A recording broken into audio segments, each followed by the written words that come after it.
Hello student, मैं शिवानी सोलन आपका welcome करती हूँ आपके अपने यूट्यूब चैनल एसएससी बुलेट पर। आज हम इस क्लास के अंदर एक नया गोल्डन रूल सीखेंगे। गोल्डन रूल की बात करें बच्चों, तो गोल्डन रूल आपके हर एग्जाम के लिए बहुत इंपॉर्टेंट है, क्योंकि हर एग्जाम के अंदर आपका एरर डिटेक्शन और इम्प्रूवमेंट और क्लोज टेस्ट और फिलर के क्वेश्चंस आते हैं। तो ये गोल्डन रूल जो है इन सभी एग्जाम में पूछे जाने वाले, चाहे वो सीजीएल का पेपर हो, चाहे वो सीएचएसएल का हो या फिर एमटीएस का हो, ठीक है। हर एग्जाम के अंदर ये सभी टाइप के क्वेश्चंस पूछे जाते हैं और ये रूल जो है आपको हेल्प करेगा, ठीक है। जो स्टूडेंट इंग्लिश फाउंडेशन बैच लेना चाहता है, आप बच्चे इंग्लिश फाउंडेशन बैच को ले सकते हो एसएससी बुलेट एप्लीकेशन पर। प्ले स्टोर पे जाएं, वहां से आप एप्लीकेशन को डाउनलोड करें, ऐप को डाउनलोड करें और आपको एक बैच मिलेगा 3 in 1, ठीक है। ये प्री प्लस मेंस दोनों के लिए है। इस बैच के अंदर आपको ग्रामर भी मिलेगी, वोकैबुलरी भी, और उसके साथ साथ आपको रीडिंग सेक्शन भी मिलेगा।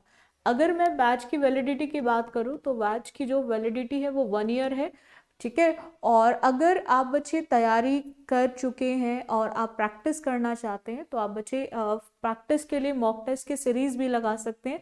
तो उसके लिए भी आपको एप्लीकेशन को डाउनलोड करना पड़ेगा, आपको डाउनलोड करना पड़ेगा और एप्लीकेशन पे आपको मॉक टेस्ट की सीरीज मिल जाएगी, ठीक है। चलेगा, अब नेक्स्ट आते हैं। अगर हम बात करें आज के गोल्डन रूल की, आज मैं आपको दो चीज़ों को क्लियर कराऊंगी। बहुत सारे ऐसे बच्चे हैं जिनको बहुत ज़्यादा कन्फ्यूज़न होती है ईच एवरी,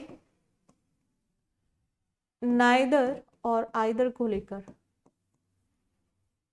आज हम सीखेंगे कि इन चारों वर्ड जो यूज किए जाते हैं, दो तरह से सीखेंगे। एक ये प्रोनाउन का भी काम करते हैं बच्चों, और दूसरा ये एडजेक्टिव का भी काम करते हैं। ये दो तरह से यूज होते हैं, प्रोनाउन और एडजेक्टिव। यानी कि ये डिस्ट्रीब्यूटिव प्रोनाउन की फॉर्म में भी यूज होते हैं, डिस्ट्रीब्यूटिव प्रोनाउन की फॉर्म में भी यूज होते हैं, और डिस्ट्रीब्यूटिव एडजेक्टिव के फॉर्म में भी यूज होते हैं। अब पॉइंट आता है कि कब ये डिस्ट्रीब्यूटिव एडजेक्टिव का काम करेंगे और कब ये डिस्ट्रीब्यूटिव प्रोनाउन का काम करेंगे। आज हम इनके बीच में यही डिफरेंस को सीखेंगे डिटेल में कि किस तरह से और कब ये एज अ प्रोनाउन यूज होंगे और कब ये एज अ एडजेक्टिव यूज होंगे, और इन दोनों के बीच में डिफरेंस क्या है। इन चारों वर्ड्स को कब यूज कर सकते हो आप एडजेक्टिव में और कब प्रोनाउन में, ठीक है। तो चलेगा, स्टार्ट करते हैं सेशन को। सबसे पहला पॉइंट आता है बच्चों कि ईच, आइदर और नाइदर, ये आपके एज अ डिस्ट्रीब्यूटिव प्रोनाउन का काम करते हैं। ये एज अ डिस्ट्रीब्यूटिव प्रोनाउन का काम करते हैं। आपको ध्यान रखना है कि डिस्ट्रीब्यूटिव प्रोनाउन का काम करते हैं क्योंकि इनको कहा भी जाता है। प्रोनाउन का काम तभी करेंगे क्योंकि कहा जाता है। अब पॉइंट आता है कि ये कब ये डिस्ट्रीब्यूटिव प्रोनाउन का काम करेंगे, ठीक है। उससे पहले एक पॉइंट को समझ लेना, ग्रामर में नाउन और प्रोनाउन जो होते हैं ये दो तरह से यूज होते हैं। ये आपके दो तरह से यूज होते हैं, एक आपके सब्जेक्ट के फॉर्म में और दूसरा ये आपके ऑब्जेक्ट के फॉर्म में। इसके अलावा हम नाउन और प्रोनाउन को तीसरे फॉर्म में यूज नहीं करते। या तो ये एक सब्जेक्ट का काम करेंगे, सब्जेक्ट मतलब जो काम को करने वाला है, परफॉर्मर, और या फिर ये आपके ऑब्जेक्ट का काम करेंगे, जो भी आपके एक्शन वर्ड के रिप्लाई होते हैं।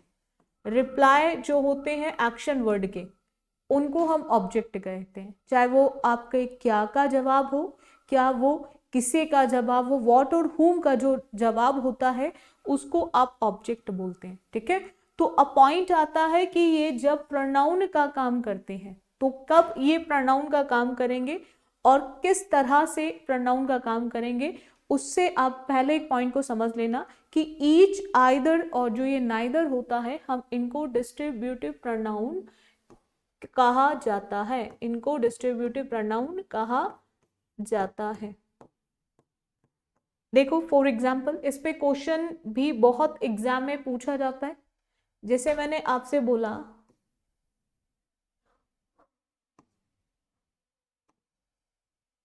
Either of the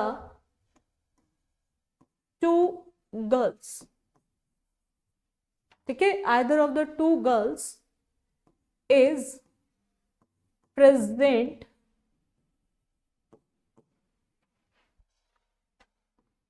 in the class, या मैं आपको बोलूं neither of the two girls is present in the class। देखो इससे आपके बहुत सारे डाउट्स क्लियर होंगे, इससे आपके बहुत सारे डाउट्स क्लियर होंगे, ठीक है। अब आपको यहाँ पे चेक करना है कि हम अगर बात करें आइदर नाइदर की, तो इसमें क्या एक डिफरेंस है। नाइदर का जो प्रयोग होता है बच्चों, नाइदर का जो प्रयोग होता है, नाइदर का जो हम यूज करते हैं, ठीक है, वो दो में से कोई एक के अर्थ में करते हैं। हमें दो चीजें दी हैं, दो चीजें दी हैं या दो व्यक्ति दिए हैं, हमें उन दो में से एक को लेना है, वहां हम आइदर का यूज करते हैं, ठीक है। यानी कि आइदर का जो प्रयोग होता है दो में से एक के अर्थ में होता है, वो दो व्यक्ति भी हो सकते हैं, दो व्यक्तियों के लिए भी, या दो वस्तुओं, या फिर दो वस्तुओं, दो वस्तुओं के लिए होता है।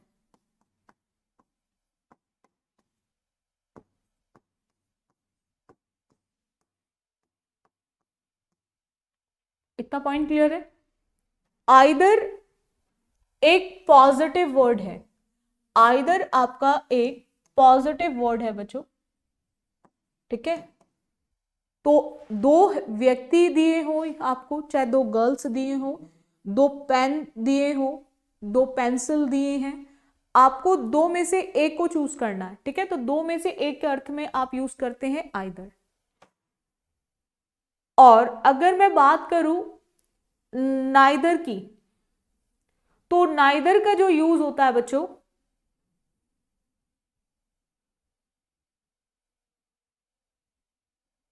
नाइदर का जो प्रयोग होता है, नाइदर का प्रयोग किया जाता है दो में से कोई भी नहीं, यानी कि दो दिए हैं और आपको दोनों में से कोई भी नहीं चाहिए, उस केस में यूज होता है।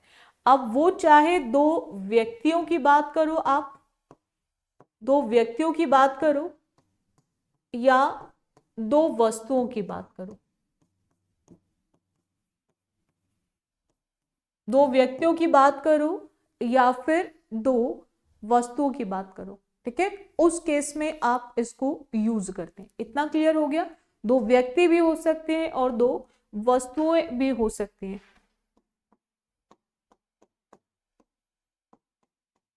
प्रयोग किया जाता है।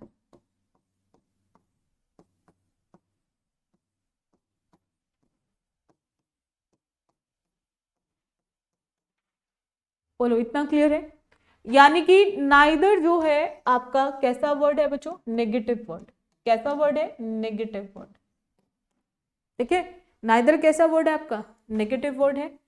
अब यहां पर हमें दो चीजें दी हैं, हम दो गर्ल्स में से एक गर्ल की बात कर रहे हैं, है ना। तो यहां पर दो चीजें निकल कर आएंगी। एग्जाम में एरर इस वर्ब को लेकर भी आता है।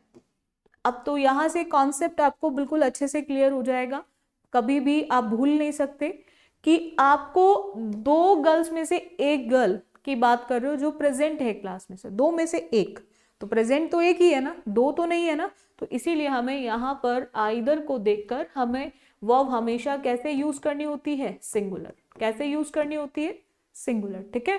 तो जब हम दो में से एक की बात कर रहे हैं, पॉजिटिव सेंस की बात कर रहे हैं, तो वहां पर हम दो के लिए यूज करते हैं आइदर। नेगेटिव सेंस है, दो में से एक भी नहीं एब्सेंट है, तो एक भी नहीं, तो यानी कि नेगेटिव सेंस और एक की ही बात हो रही है, तो वहां पर भी हमें वर्ब कैसे यूज करनी है, सिंगुलर। कैसे यूज करनी है, सिंगुलर। तो जहां भी आपको मिले आइदर और नाइदर, ठीक है, तो आपको बस ध्यान रखना है एक पॉजिटिव सेंस में और एक आपका नेगेटिव सेंस में। मीनिंग दोनों का ही सेम है, दोनों का यूज वस्तु के लिए भी होता है, दोनों का यूज पर्सन के लिए भी होता है, बट दो के केस में ही किया जाता है, बस पॉजिटिव और नेगेटिव के का ही डिफरेंस है दोनों के बीच में, ठीक है। अब यहां पर क्या ये प्रोनाउन का काम कर रही है? तो डेफिनेटली प्रोनाउन का काम कर रहा है। किसका काम कर रहा है? ये डिस्ट्रीब्यूटिव प्रोनाउन का काम कर रहा है, क्योंकि ये सब्जेक्ट की जगह यूज हो रहा है ना, सब्जेक्ट की जगह यूज हो रहा है, तो ये किसका काम कर रहा है? ये डिस्ट्रीब्यूटिव प्रोनाउन का काम कर रहा है। अब ये एडजेक्टिव क्यों नहीं है? तो अभी मैं आपको एडजेक्टिव समझाऊंगी। ये किसका काम कर रहा है? डिस्ट्रीब्यूटिव प्रोनाउन का।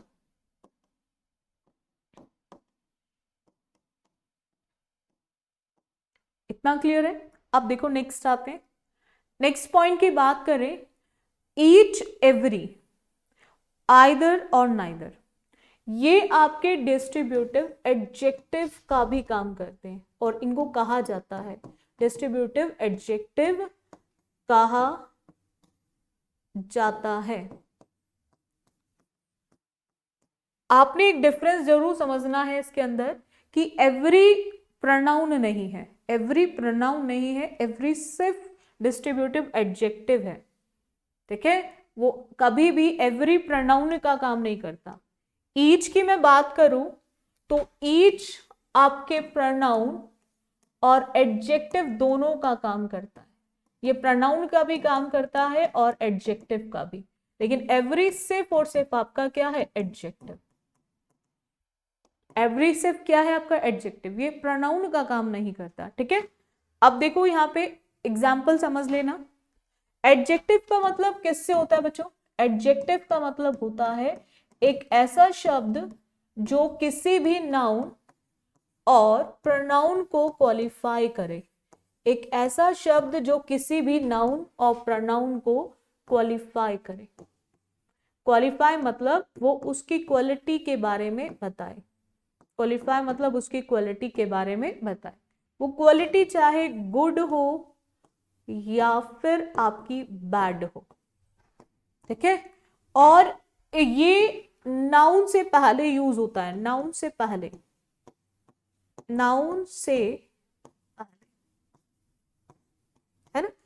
और आपको ध्यान रखना है कि हम उसकी क्वालिटी के बारे में बता रहे हैं कि वो कैसा है, या उसके बारे में ही बता रहे हैं, ठीक है, तो वहां पर हम लोग यूज करते हैं। तो ईच, एवरी, आइदर, नाइदर, ठीक है, ये डिस्ट्रीब्यूटिव एडजेक्टिव इन्हें कहा जाता है और इनका प्रयोग, इनका प्रयोग, इनका प्रयोग जो होता है, यूज, इनका प्रयोग, यूज किससे पहले होगा? नाउन से, नाउन से पहले होता है, नाउन से पहले होता है, ठीक है। हम इनका जो यूज करते हैं, इनका जो प्रयोग करते हैं, वो नाउन से पहले करते हैं, ठीक है।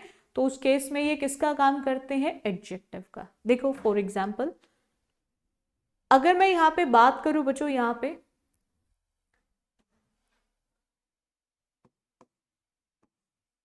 ईच गर्ल, या मैं बात करूं एवरी गर्ल, एवरी गर्ल, अब यहां पर दो चीजें हैं।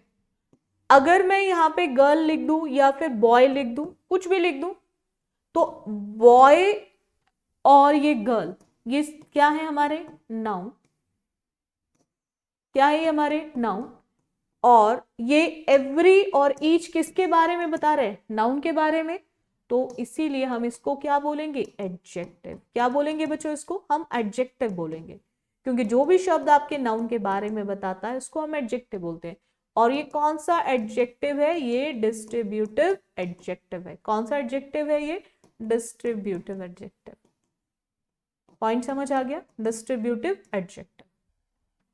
अब यहां पर एक चीज समझ लेना, बहुत सारे ऐसे बच्चे हैं जिनको बहुत ज्यादा कंफ्यूजन होती है। ईच का प्रयोग प्रत्येक, जिसको आप हिंदी में प्रत्येक बोलते हो, प्रत्येक के केस के अर्थ में होता है दो या दो से अधिक, जब दो में से एक की बात करोगे तो आइदर, दो में से एक भी नहीं की बात करोगे तो नाइदर, और जब दो या दो से अधिक की बात करोगे, ठीक है ना, दो की या दो से अधिक की बात करोगे, चाहे फिर वो व्यक्ति हो, अधिक व्यक्ति या वस्तु, दो या दो से अधिक व्यक्ति या वस्तु के लिए किया जाता है, के लिए किया जाता है।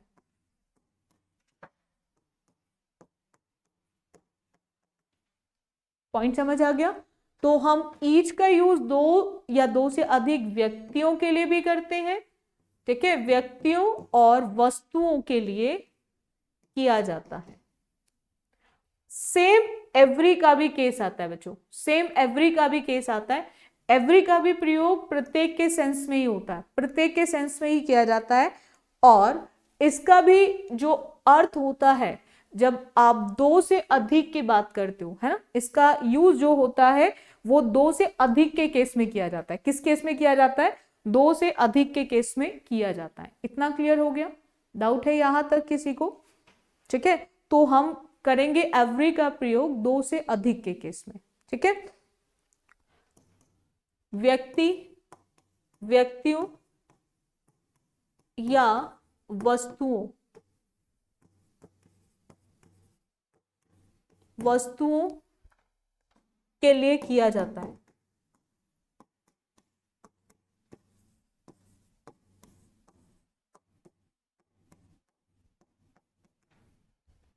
ठीक है, सो आप बच्चे रेगुलर क्लासेस लेते रहे ऐसे बुलेट पे। लाइव क्लासेस चलती हैं आपकी रेगुलर, एक सुबह 10 बजे चलती है आपकी क्लास वोकैबुलरी के लिए, और एक क्लास आपकी चलती है 3:15 पर। ये क्लास के अंदर PYQs डिस्कस किए जाते हैं आपके CGL, CHSL, MTS, CPO, और एक क्लास आपकी 6 बजे चलती है, जो क्लास 3 दिन चलती है MWF में, ठीक है। रेगुलर इन क्लासेस को लेते रहे, जिसके अंदर हम प्रैक्टिस करते हैं, टॉपिक वाइज प्रैक्टिस क्वेश्चंस रहते हैं, प्रैक्टिस क्वेश्चंस रहते हैं टॉपिक वाइज इसके अंदर। और एक क्लास आपकी रात 8 बजे रहती है, ये क्लास आपकी मैथ्स की है, अनुसर पढ़ाते हैं मैथ्स। आप बच्चे रेगुलर क्लासेस लेते रहें। बाकी ये तीनों जो क्लासेस हैं ये आपकी इंग्लिश की क्लासेस हैं, ठीक है। और आप अगर बच्चे फाउंडेशन बैच लेना चाहते हैं तो आप बच्चे इंग्लिश फाउंडेशन बैच को ले सकते हो। उसके लिए आपको प्ले स्टोर पे जाना है और SSC बुलेट एप्लीकेशन को ऐप को डाउनलोड करना है, और वहाँ पे आप इस फाउंडेशन बैच को ले सकते हो, जिसके अंदर आपको इंग्लिश के अंदर ग्रामर, वोकैबुलरी और रीडिंग तीनों सेक्शंस मिलेंगे। 3-in-1 बैच इसीलिए रखा गया इसका नाम, प्री प्लस मेंस दोनों के लिए है ये, ठीक है। और वैलिडिटी जो बैच की है वो 1 ईयर की है। तो अगर आपको कोई भी प्रॉब्लम आती है तो आप any time SSC bullet number पे कॉल कर सकते हो या फिर आप व्हाट्सएप कर सकते हो। बैच की जो वैलिडिटी रहेगी वो 1 ईयर की रहेगी। अगर आप प्रैक्टिस करना चाहते हैं तो आप मॉक टेस्ट की सीरीज लगा सकते हैं, ठीक है। सो आज के लिए इतना रखिए। So thank you student for this session, बाकी करेंगे हम नेक्स्ट क्लास में।